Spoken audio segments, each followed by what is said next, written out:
All right. Well, greetings, everyone. Good afternoon. Feels good to be back up here.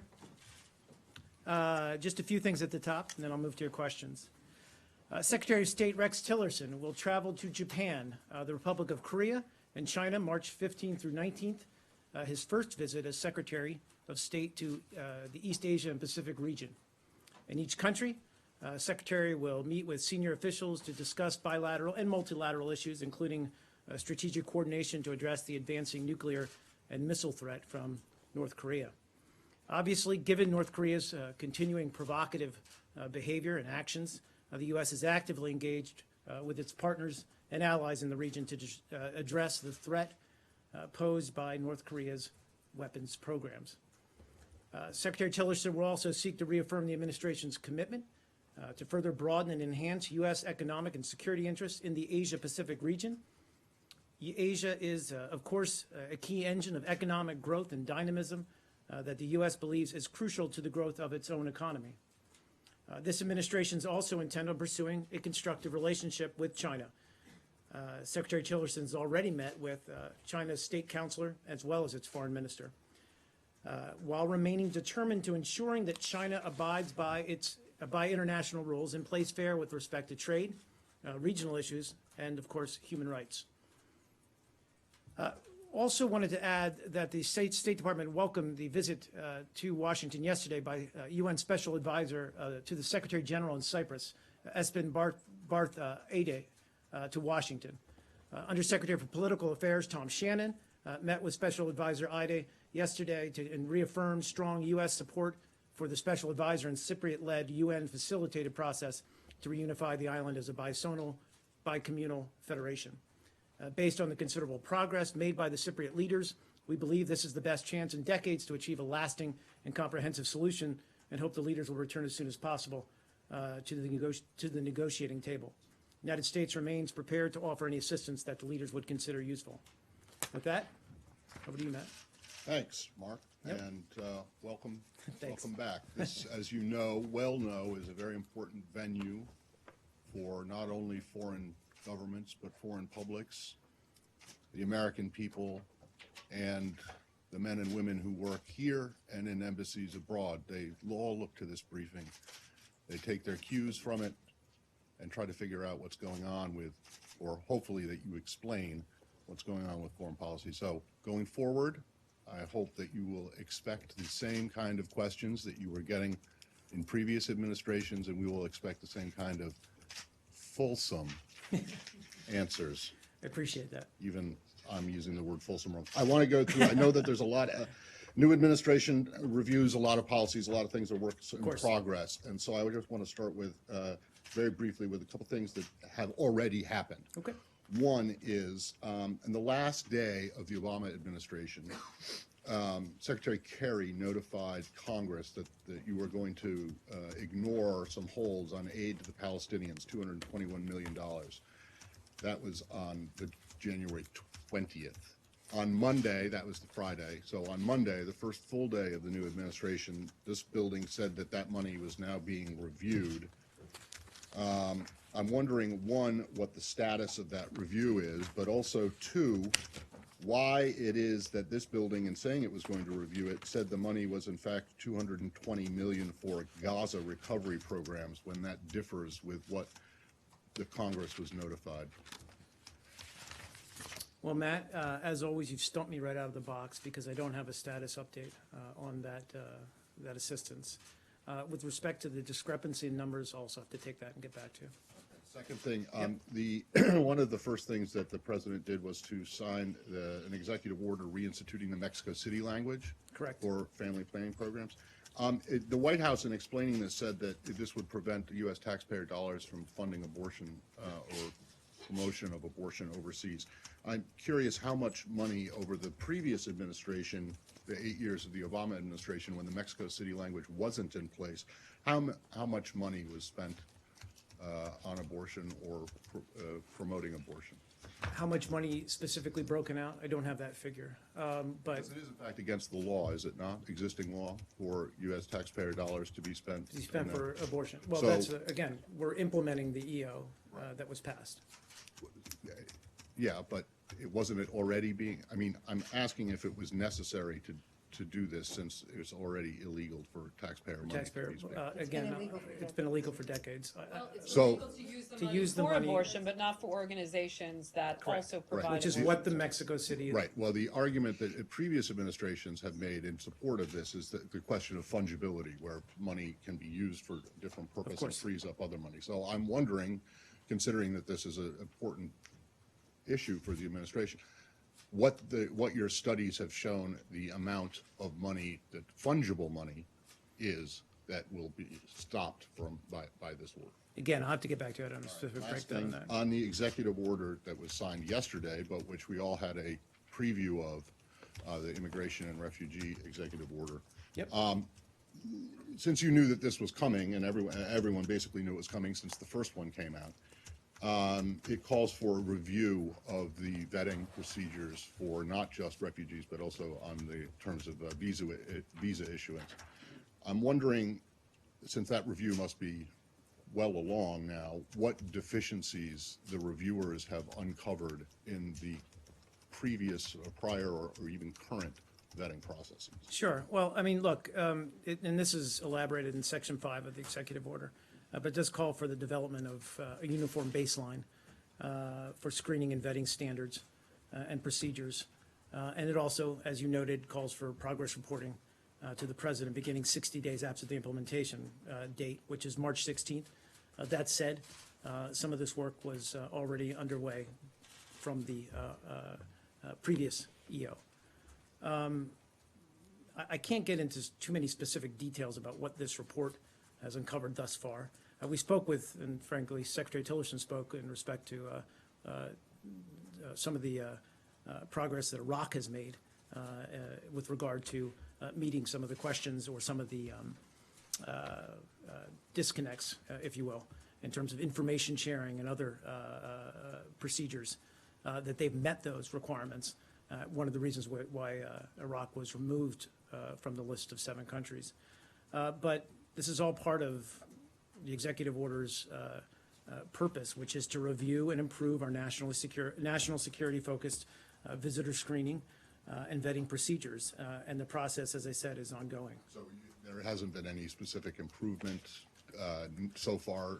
Well, again, I mean, we're always seeking to improve what we're doing, and this is an iterative process. I mean, even before the executive order, we can say that, you know, it's not like we just began this January 27th, but I think it was a renewed commitment to look at the procedures with how we vet both refugees incoming as well as immigrants, or rather traveling public into this country, to ensure that we're doing the necessary to provide for the security of Americans. That suggests that the necessary wasn't being done prior, is that correct? Not at all. And I think the Secretary spoke to this yesterday when he said that this is, you know, it's almost impossible, and I'm paraphrasing him, for this to be infallible, this process. But we always have to strive to do so. And I think past administrations have done so as well. But I think the President clearly identified this as a security issue when he came into office. And now we reissued the executive order yesterday, or issued a new executive order yesterday.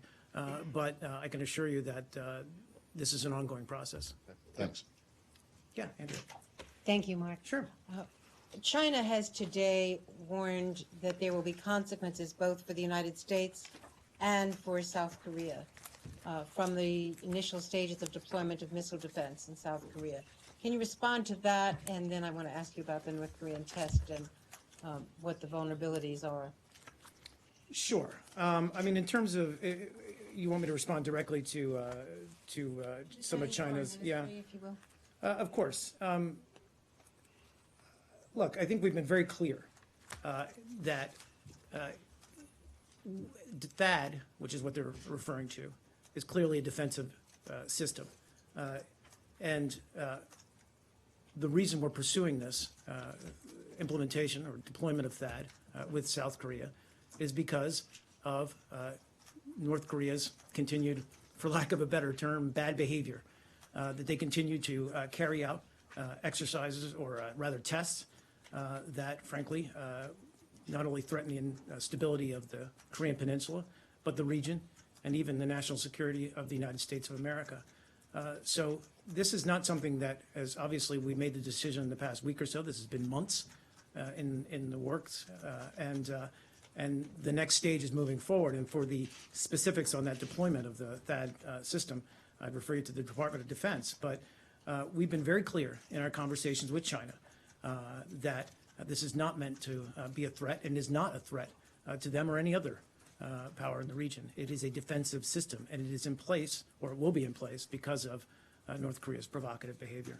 David Sanger and his colleagues at the New York Times have reported over the weekend that among the options being considered are helping South Korea get a nuclear defensive weapon or a nuclear weapon.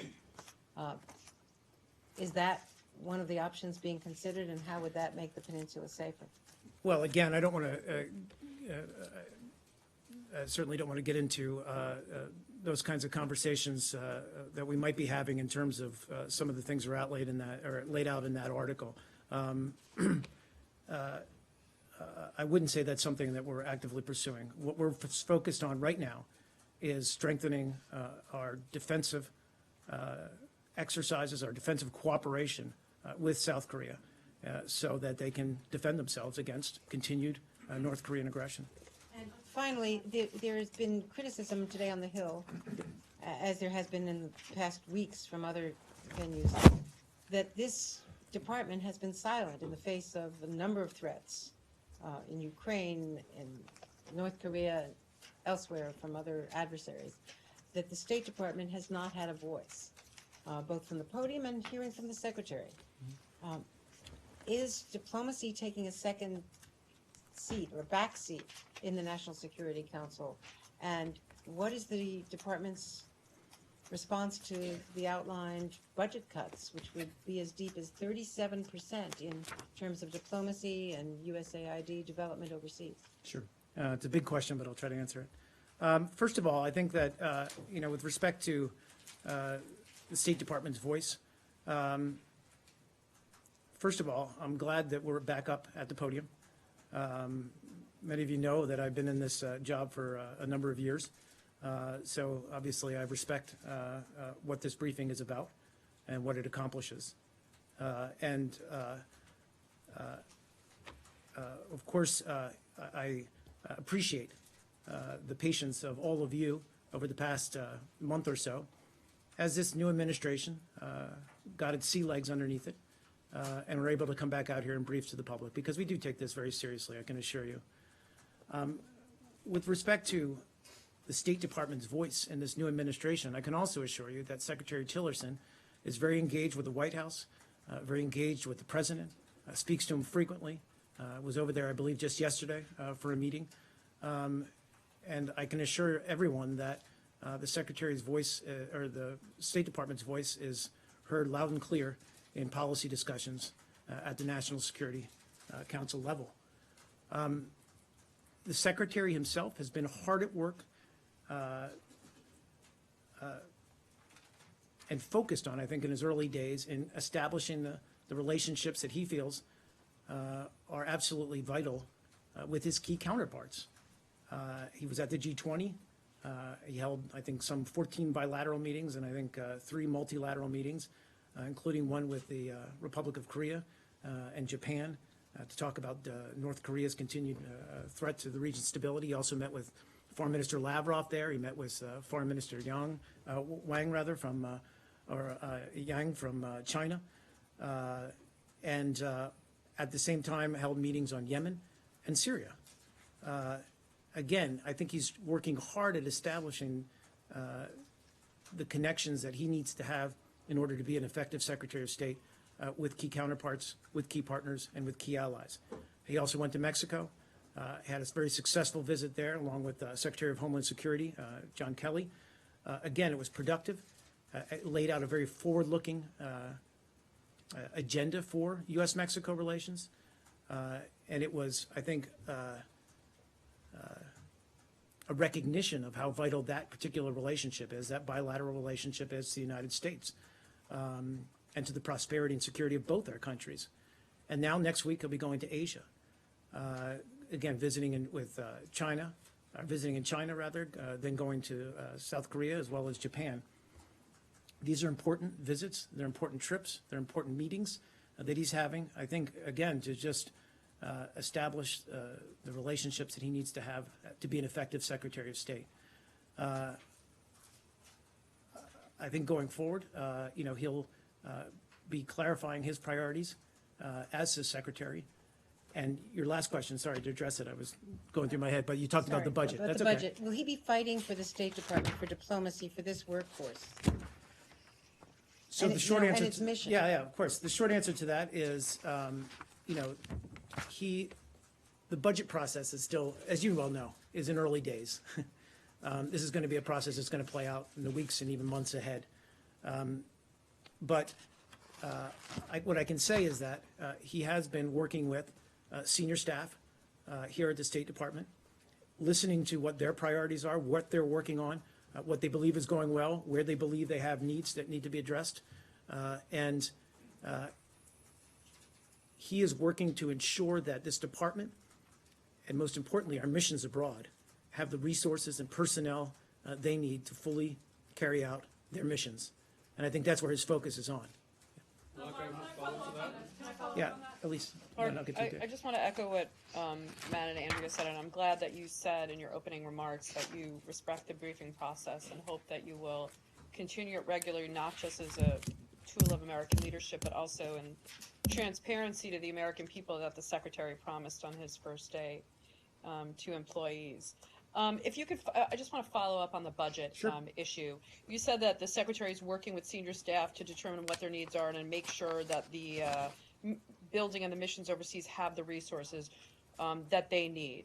With the reported budget cuts of up to 37% of this State Department, which is more than a third of the budget, what would be the practical effect of the State Department operations, including the dramatic cuts of foreign aid? And what do you think would be the effect of U.S. leadership overseas? Sure. Look, and I'm aware of all of the various numbers that are circulating out there with respect to proposed budget cuts, not only to state, but to other. I understand. Again, I would just stress that this is still very early on in the process. And I think what's important, well, that's important, first of all, to stress that. I would also stress that Secretary Tillerson understands the vital work that this department does. He understands the hard work of our embassies and our embassy personnel, our diplomats, our foreign service and civil service personnel here in Washington, but also, as I said, overseas, and wants to make sure, as their leader, as a former CEO, but now directing the foreign policy of the United States, that his team, his staff, are properly resourced. And I think that's his mindset going into the budget process, is how do I make sure that they have what they need to get the job done. Now, that being said, I think there's also a period, as with any transition, of reassessment. It's one of the reasons why he's meeting and talking to senior staff, talking to various leadership at different levels to try to get their feedback on what they believe are their priorities and how we can reconfigure and look at resources. That's part of what he's been doing the past several weeks. I don't have many specifics to add, but of course, as we go forward, that's something that he's going to be looking at. Given the fact that several of his predecessors across party lines, secretaries of defense, members of Congress, up until this point, with the existing budget that you've been working on, this continuing resolution, have said that the State Department is under-resourced. How does the Secretary fathom that the State Department could be properly resourced with up to more than a third of cuts if it wasn't properly resourced? I understand that there's a reassessment that he'll want to make and make again, reforms and changes, but those numbers seem wildly And again, disparate. sorry, I didn't mean to talk over you. And again, I would be cautious to say that preliminary number that's floating out there is where we're going to end up. I think what his goal, what senior staff's goal here at the State Department is to say, okay, where can we possibly move resources to, reevaluate resources, reassess, perhaps make cuts if we feel that's necessary. But in no way trying to limit the function or the efficiency of this State Department. And I think that's always, foremost certainly in his mind in these early days. I think in terms of, we've seen the letters, we've seen the public statements by many former leaders, military, and obviously former secretaries of state with regard to the value of foreign assistance. And I think we recognize the value of foreign assistance. Again, though, I think at the beginning of a new administration, it's a chance and it's an opportunity to look at who receives foreign assistance, how much they receive, whether that much is still needed, and again, just reassess how we're spending American taxpayer dollars. Just one last one course, and then as a I'll get- follow-up yeah. to Matt's question on the EO. Yesterday, Secretary Kelly said that there were 14, or maybe it was this morning, It's okay. time is a continuum right now, that about 14 other countries don't have, or have questionable or insufficient vetting processes. Is the Secretary in touch with the leaders or his counterparts in these 14 other countries and about strengthening those type of vetting? And is another executive order or amendment adding some of those countries in consideration? Right. So my understanding on this is that that's part of this vetting review that we're looking at, is how to identify and get a clear understanding of where there are gaps, where there are deficiencies in the vetting process, and between, as I said, which countries that involves. So that's going to be part of the process going forward in these coming period, which is to reevaluate where we can do better and where we need additional information. And then, of course, we will address those shortcomings with the governments of concern. Mark, can I just ask a question about the Middle East peace policy? Yep. Can you clarify Sure. what the policy on settlements is? Has it changed? Are settlements still an obstacle to peace, or is there some nuance there now? And secondly, the president has named Jared Kushner as his envoy to make Middle East peace. What sort of connection does his role have with the State Department? Aside from Secretary Tillerson calling him and chatting, is there any sort of channel with the experts here at the State Department who have been very much involved in previous efforts to have some sort of Israel-Palestinian negotiations? Sure. First of all, on the settlements, I think the president spoke about this, I guess, a couple weeks ago, where he said he would like to see Israel hold back on settlement activity. And I think that we're in discussions with Israel about what exactly that would look like. But I think with respect to how any settlement activity might affect the overall climate for an eventual solution between the two parties, I think that's under consideration. And it's in that regard that he made those comments. With respect to the connection or how the State Department's may be playing a role in the pursuit of Middle East peace, I know that we are working closely with the White House on evaluating where we stand. I think at this point we're still kind of at a stage where we're looking at the situation and trying to formulate next steps. But I can assure you that the State Department's playing a role in that process. Staying on the same topic, Yes, I- Mark? Yeah. Well, good to see you. Good to see you too. Back there. We missed you. Yep. Anyway, a couple of things on this issue. First of all, could you clarify the United States position on being a member of the United Nations Human Rights Council? Because there was a bit of confusion. Apparently, Secretary Tillerson said that he's looking into, according to Politico, looking into the value of U.S. membership in this council. Could you clarify that? On, sorry, you're talking about with respect to the Human Rights Council? Right. Well, what I can say is that I think the Human Rights Council's meeting, I think it continues its work until late March. We're there. We're a part of that process. We're bringing an agenda, and we're hard at work on the ground. So as to any rumors that may have been circulating out there, I think they're just that. Mhm. And just a couple more. Yeah. Now, the second. Sorry, March 24th, I think. Sorry, I apologize. I just found the date here. I think the Human Rights Council is supposed to go until March 24th. And as I said, we're there, we're at the table. We're working on an agenda. We've been elected to a 3-year term, I think back in 2016. And we're committed to human rights and fundamental freedoms and working to pursue those. Please go ahead, I'm sorry. Secretary Tillerson also, hosted the Israeli Prime Minister for dinner here on the 14th of February last month. Has he been in touch with any Palestinian leaders? Are there any plans to meet with any Palestinian leaders? I know he's planning to meet with the Israeli Defense Minister Lieberman in the near future. I apologize, you're referring to Secretary Tillerson, not to Secretary the, Tillerson, yeah. yes, that's what I said. I am not aware of any meetings in the immediate future, but Conversation with any of the Palestinian leadership? I'm not aware of that. He has been. I'll check on that. Sorry. Yep, please. But I can assure you that obviously Michael Ratney, who I believe is taking over that portfolio in this administration, is within the Bureau of Middle Eastern Affairs, or Near Eastern Affairs rather, is in touch with Palestinian leaders. He's not doing Syria anymore? He's doing both. He's doing both? Yes. Oh, good, because that's not too much for one person, is it? He's a dynamo. He is. On Syria, Mark, Can we go back on to Syria. that just for a minute? Let's go here and we'll work back. Thanks. Hey, yeah. So, I mean, I know that the U.S. I'm sorry, where are we? THAAD. Oh, that. Thank you. So, I mean, I know the U.S. position has always been that it's a defensive system, and the decision to start this deployment, was under the Obama administration. But since the secretary, right? That's right. Yeah.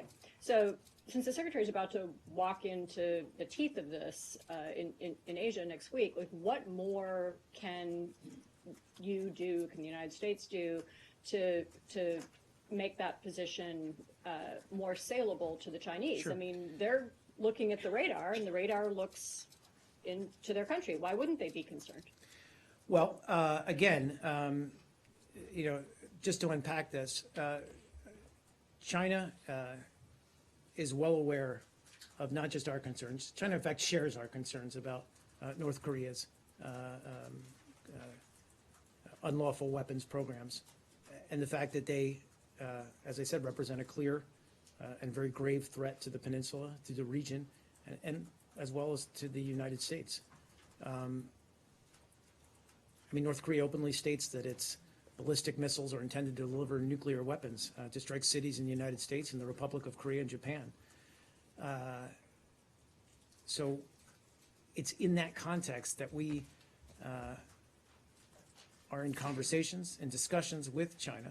We've been very clear that the decision to deploy THAAD is as a defensive measure in order to protect not only South Korean, but also our military who are stationed in South Korea. I think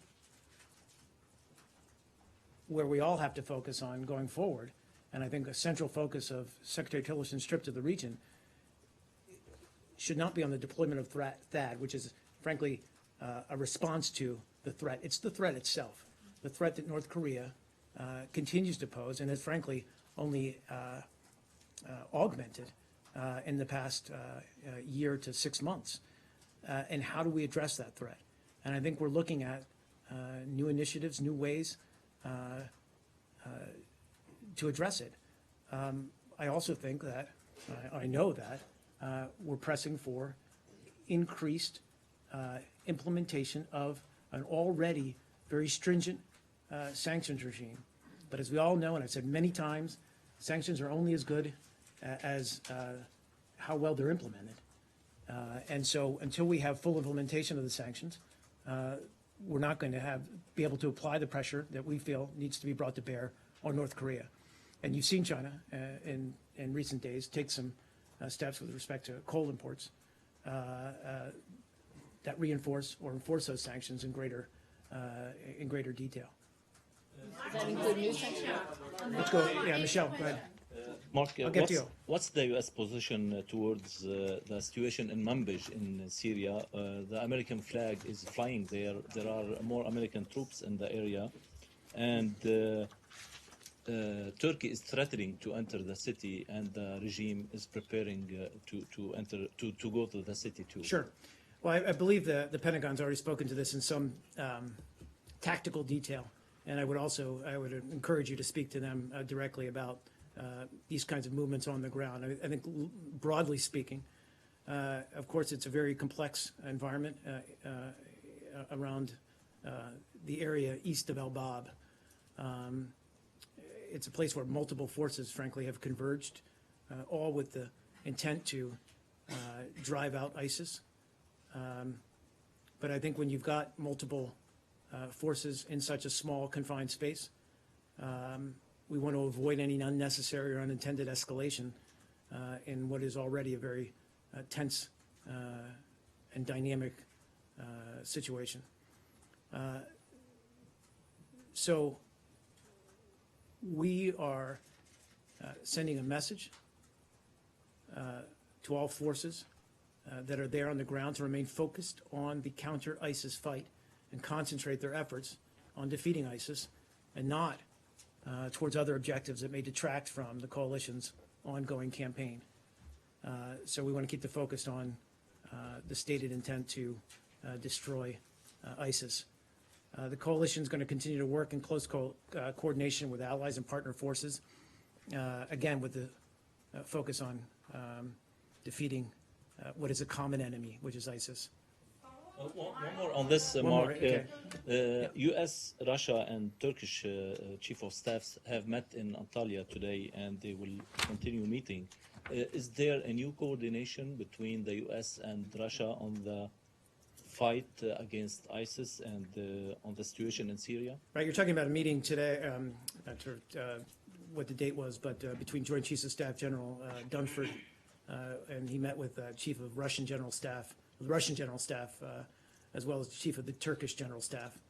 The purpose of the meeting, as I understand it, is to enhance senior-level military communications and improve operational deconfliction of our respective military operations in Syria. I'd refer you to DoD for any details, but my understanding of this is that it remains focused on deconflicting. Do you understand Russian, Nick. Mark?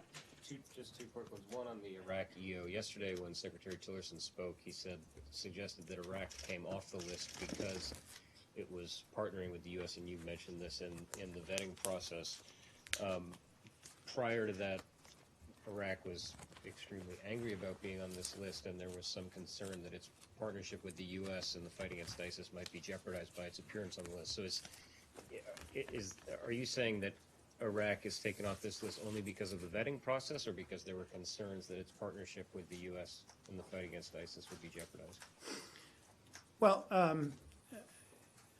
I think both, but I think you can't have, obviously we would not have just lifted them out of this group if we were not convinced and satisfied that they were taking steps to address our concerns with regard to the vetting of individuals and willing to take measures to achieve, frankly, our shared objective, which is to prevent anyone with criminal or terrorist intent to reach the United States.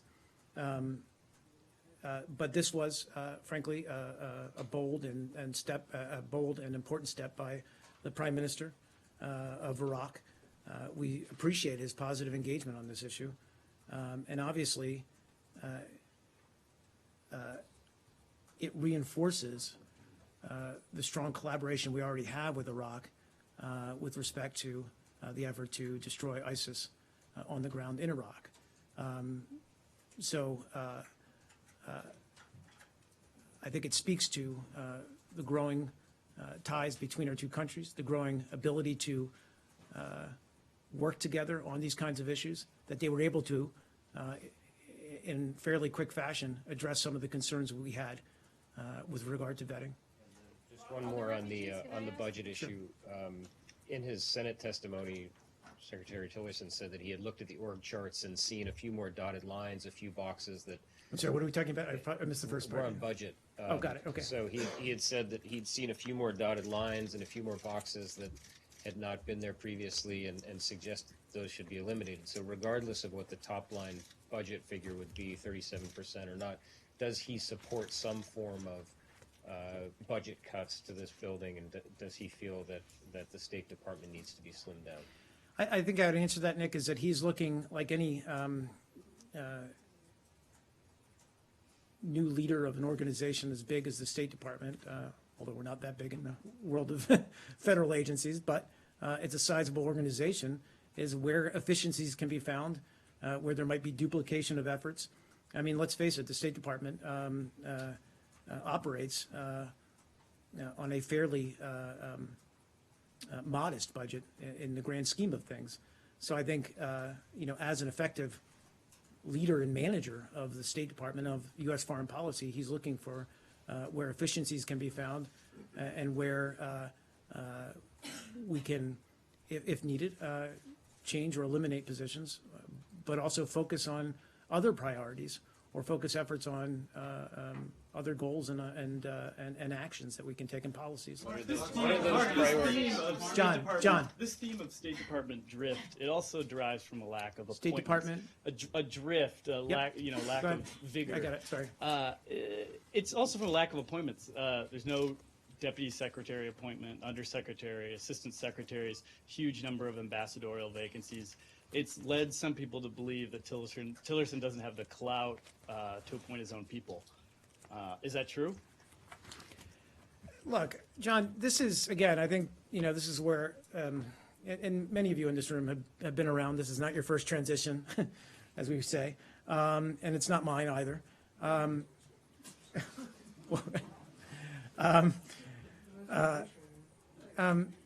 So I would caution everybody, I'd say, take a deep breath because, this is always an ongoing process. And we're working at identifying candidates. I can assure you all, I can assure the American public that we're working on identifying qualified candidates for senior department positions and trying to fill them as quickly as possible.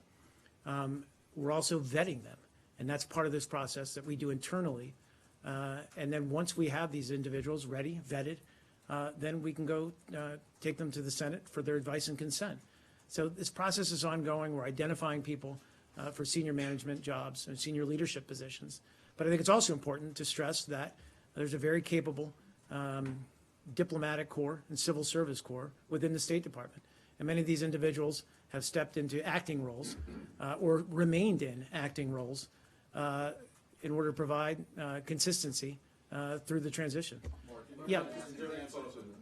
Question. Yeah, sure. I mean, you said, I thought I heard you say that Iraq was removed for both reasons, but because they were also taking steps to address our concerns. Are you saying that they have not yet addressed? No, your I'm sorry. I concerns? didn't mean to give some kind of time, some kind of. Because if they hadn't addressed No, them, no, then no, I would no. ask why they were I taken off. apologize. Thank you for All right. clarifying. No, they have taken steps. Okay, thanks. Mark, back to the travel ban. Yeah, I'll get to it.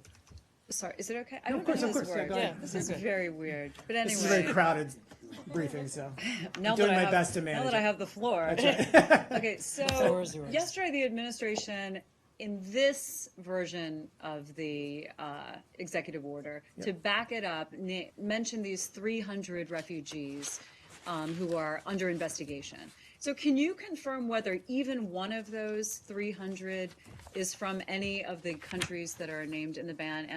And if not, why not even mention that, yes, some of them are from the countries? I don't understand why that would be such, even though these are under investigation, why would Sure. naming the country or countries be so sensitive? It's a valid question. A couple points to make. One is, these are individuals under active investigation by the FBI. So these are people who already have theoretically have already immigrated to the United States. So they're not on our radar, so to speak, anymore. So I can't really speak to what the FBI may be investigating, who they may be investigating, or really provide any details as to where these individuals come from. My understanding, but again, I would refer you to the FBI or to DHS for clarity, is that these were 300 individuals globally speaking, i.e. not from the 6 countries that were targeted in this particular EO. They were speaking to 300 active investigations of people who've come over as refugees. Go ahead. Thank you. I have a couple questions on the EO. So in order to be taken off this list of 6 countries whose citizens aren't really allowed to come here, they would have to provide the U.S. with, greater cooperation, greater data sharing. I'm wondering how you expect countries like Syria and Libya that are in the throes of, violent conflict and, many of their government functions really aren't functioning. How do you expect those countries to actually comply with that request? And therefore, does it amount to basically a de facto eternal ban? And I have a follow-up after that. Sure. Recognizing that this is a challenge, certainly with respect to Syria, since we don't exactly have bilateral relations with the Syrian government. But with respect to Libya, there is a nascent government in Libya. We recognize, though, that the situation in both Libya and Syria is, to put it mildly, in perpetual crisis. The security situation in both those countries is dire. That's part of the reason, frankly, why, given the fact that within these areas, within these countries, rather, and their borders, we have ISIS and ISIS affiliates and Al-Qaeda affiliates operating, that we need to be especially vigilant about the individuals that we're admitting from those countries. I don't want, though, to in any way, as you say, condemn any country to perpetual travel ban. That's not what this is about.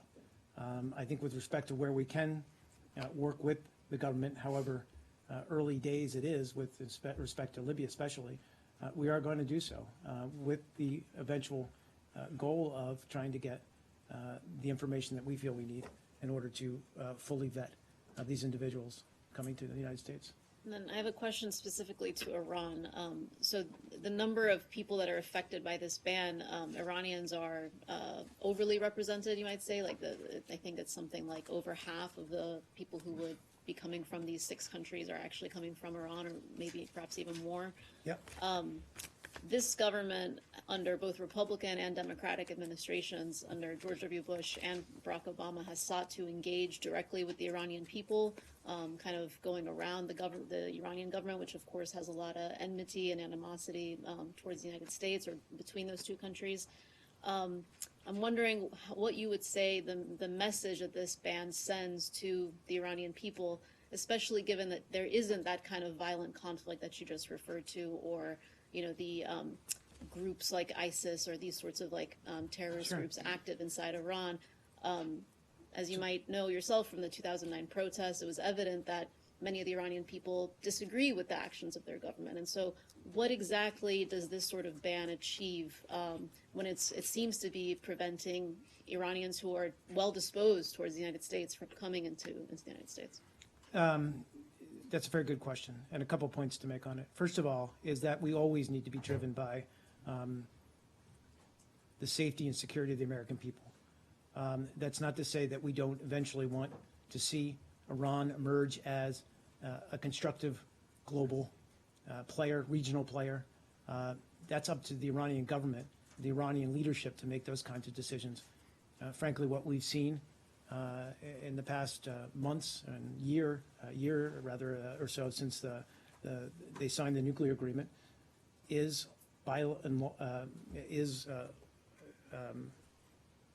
continued bad behavior in the region.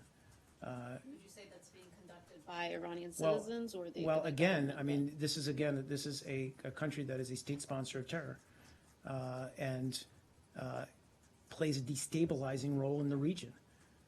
And so again, when you're looking at a country like that, this is not about the Iranian people, it's not directed to them, but when you're considering the safety and security of the American people here in the United States, you have to hold them in a different class. With all due respect, I mean, the ban doesn't bar IRGC Quds Force members from coming to the United States. Obviously, they're not barred, but Obviously. Well, they're under sanctions it's too. I they're mean, under. It's a totally separate category. Your answer doesn't really address the heart of my question, which is,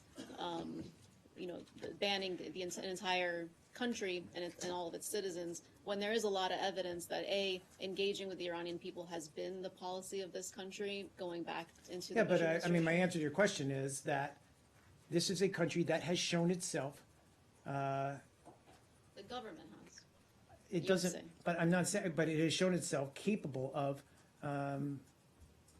exporting terrorists and terrorism abroad. As I said, they're a state sponsor of terror. What they've done in Syria, what they've done elsewhere in the region, frankly, puts them in a class by themselves with respect to what they're capable of. This has nothing to do with those Iranians who may want to come and visit the United States to develop a better understanding of the United States or to visit relatives here. But but let me be very clear about this one more time. No, Iran's not a state sponsor of terrorism anymore? what I'm That the what I'm Iranian saying people is, won't be able to come to this country? no, what I'm saying is that we have legitimate concerns about Iran's actions. I understand there's a difference between what's happening in Libya, what's happening in Syria, and what's happening in Iran. But Iran has, Mark, when Iran sponsors foreign terrorism, they use Lebanese foot soldiers. Lebanon is not on this list. They sent Hezbollah to conduct these things. So why isn't Lebanon on the list? but they've shown, look, Afghans Again. to Syria. again, what they have shown through their behavior is a consistent ability to create chaos, to sow chaos in the region, to create or to fund terrorist activities in the region. And it's because of that that they're under that they're in this category. Do you think the Iranian government regrets that the United States is now banning its citizens from coming to study in America and meet Americans? Do you think I didn't do you think miss that, the- do you think I you've missed the first part, yeah. struck a blow against the terror sponsoring Iranian regime by imposing this No, ban? David, let me just revisit this. My point about all of this is I understand the power of people-to-people exchanges and having Iranians come to this country and experience this country and the cultural exchange that that entails and the broader goodwill that that can build. But I think before all of that, we have to put the safety and security of the American people. And it's because of that that they've been added to this list. So to One summarize your one last answer to- question, because we got a lot of questions in the room. I mean, I still don't feel like you've addressed the heart of my question.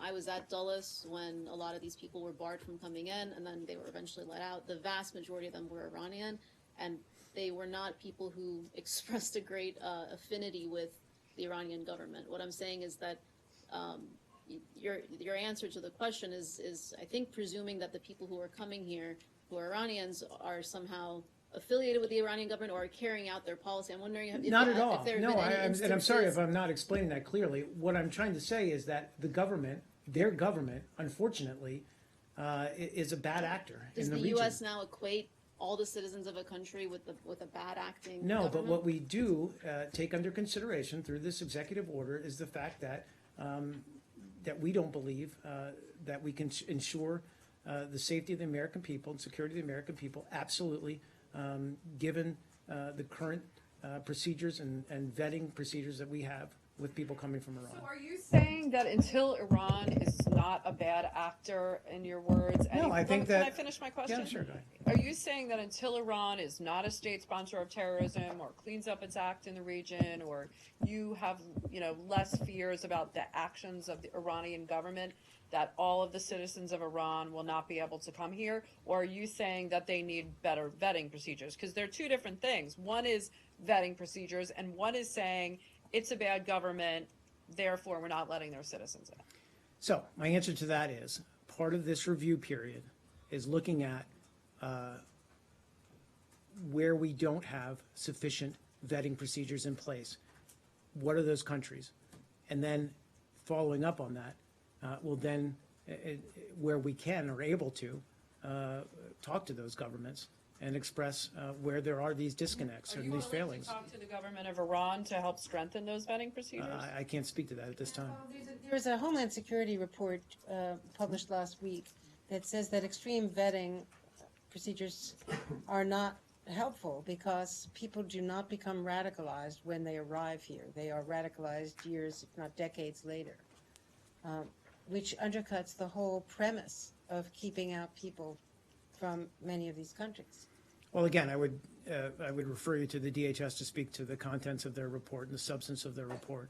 I think what this EO is focused on and where the State Department is focused on in implementing this executive order is on looking at how people are vetted from given countries and whether those procedures can guarantee to the degree, recognizing that we can never have 100% guarantee, to the degree possible, that these people coming in are coming here without the intention to do harm to the American people. Do you have reports from your embassies as to how these executive orders, the first one and even the second one, are hurting the United States abroad with allies as well as? Andrea, I would say that we've gotten a variety of opinions from a variety of governments, from a variety of countries about these executive orders, and not all of them negative. But I think, again, we need to start from, and as Secretary Tillerson spoke to this in his remarks yesterday, we need to start from the premise here, which is we're doing this, we're undertaking this effort in order to guarantee as much as possible the safety and security of the American people. And we hope that other governments, foreign governments, can appreciate that premise and take it under consideration. There's no underlying threat that's ever been established by any agency of this government involving these countries in particular, or recent terror activities from their citizens. Again, we can go into the criteria, but it's all laid out in the EO of why these 6 specific countries were chosen to be part of this executive order. Please. Can you speak briefly about why Syria was taken off a list of being banned independently on its, like, why they're now going to not be indefinitely kept out of the U.S., Syrians? Refugees, sorry. I'm sorry, I apologize. It was like Syrian refugees. Ban Syrian refugees indefinitely. The second version just includes them in the general refugee ban. Right. I'm frankly not certain why the rationale to shift them, other than that, you know, I mean, obviously, they're a segment of the refugee population that's in dire need of support. But I don't have any specifics as to why they were moved from one list to the other. I'll try to get back to you on that. Are we done with the EO? Can we move on to a different subject? And then I only have about 5 more minutes, so.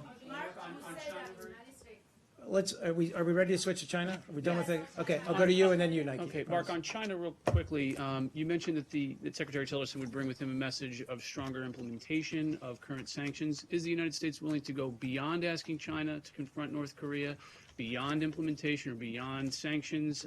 And in particular, there was a Wall Street Journal report out last week saying that the United States was putting greater weight on a military or regime change option. Is that something that the Secretary is aware of or will be discussing in China? Well, look, I don't want to get into specifics of all the options that we're looking at with respect to North Korea. How I would answer your question is that we are very concerned with the escalation of North Korea's actions, the continuing testing and augmenting of its weapons program is of great concern, and it's getting to the point where we do need to look at other alternatives, and that's part of what this trip is about. That we're going to talk to our allies and partners in the region to try to generate new approach to North Korea. I think right now we're focused on sanctions and implementing those sanctions to the fullest extent possible. But we're looking at other possibilities as well. We always are. Please, in the back, Nike, and then 2 more questions after that. Please, Nike. Mark, thank you very much. You said that part of the goal of this travel is to generate new approach in dealing with the DPRK. Does that include direct or indirect diplomatic engagement with DPRK? And then could you please update the status of the policy review regarding North Korea? Thank you. Well, again, like, I would say that given North Korea's recent behavior, we're not at the point where we're looking at direct engagement with them. We're not rewarding that behavior in any way, shape, or form. I think what North Korea's, and this is something we need to, God bless you, we need to convey to them in very clear terms, is that this kind of behavior is only further alienating them from the international community and from the global community. They're increasingly becoming a pariah through this kind of behavior that violates the international norms and international law. And how we convey that to them, how we get that message across to them, remains to be seen. We're pursuing tougher and tougher sanctions, but we're also looking at other means to make that message clear to them. Dimitri, please. What is the Dimitri. future? And recently, China National People's Congress spokeswoman Fu Ying said the mainstream of China-U.S. Relationship is cooperation, and China top legislature will continue exchanges with U.S. Congress this year to boost understanding and communication. So what is your comments on her remarks, and how do you see U.S.-China relations, especially during Trump administration? Thank you. Sure. I mean, I think China is an absolutely vital relationship for the United States. We want to build a more constructive relationship with China. As I said, two of Secretary Tillerson's earliest meetings were with your foreign minister, or China's foreign minister, and state counselor. And indeed, one of his very first trips is to Beijing. I think that speaks to the importance that the United States places on its relationship with China.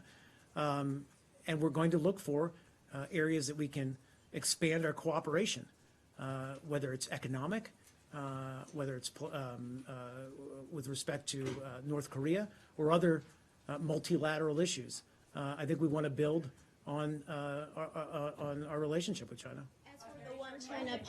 As for the one China policy, President Trump opposed one China policy. So how do you think? There's no change to our longstanding policy on cross-strait issues.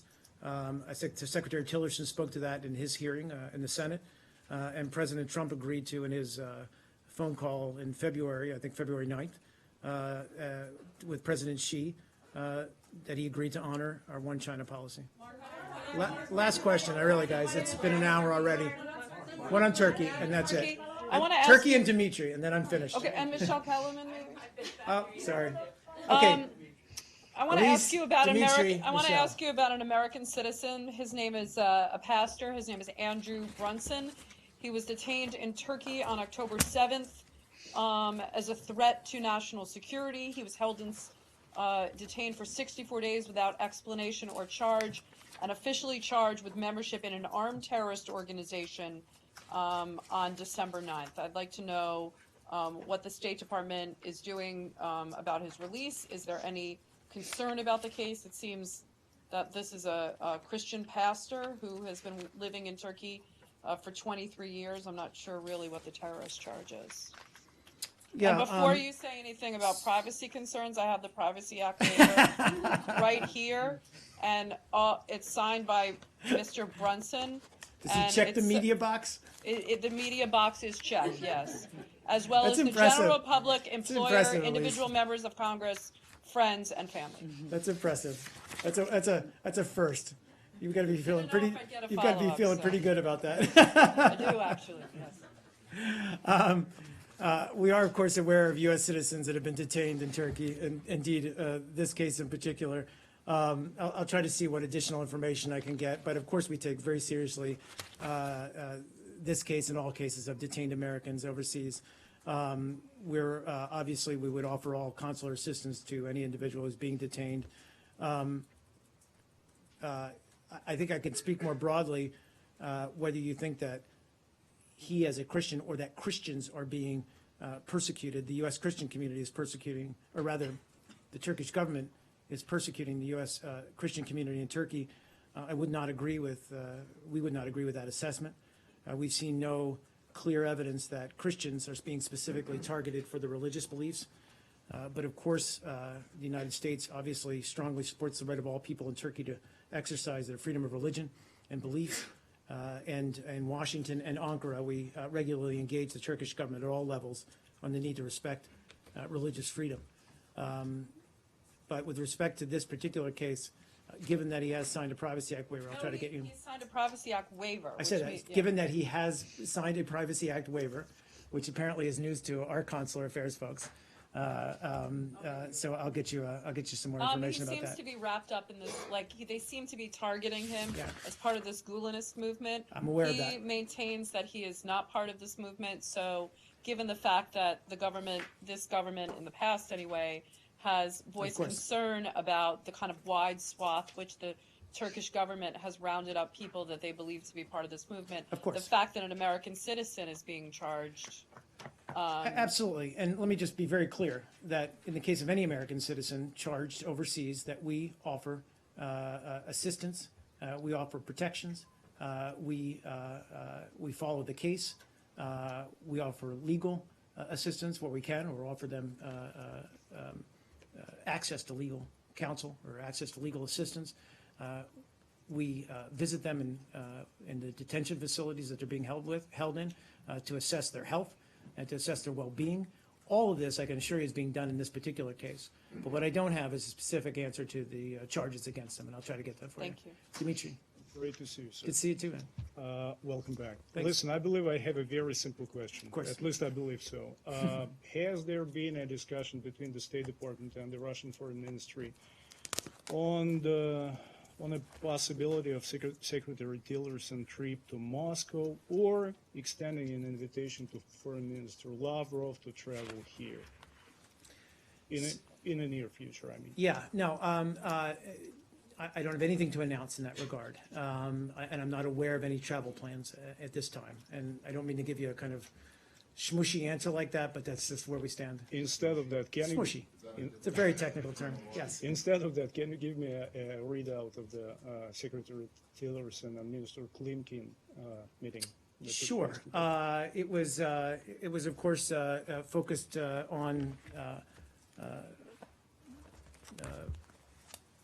obviously domestic issues within Ukraine, but also our continued concern about compliance with Minsk.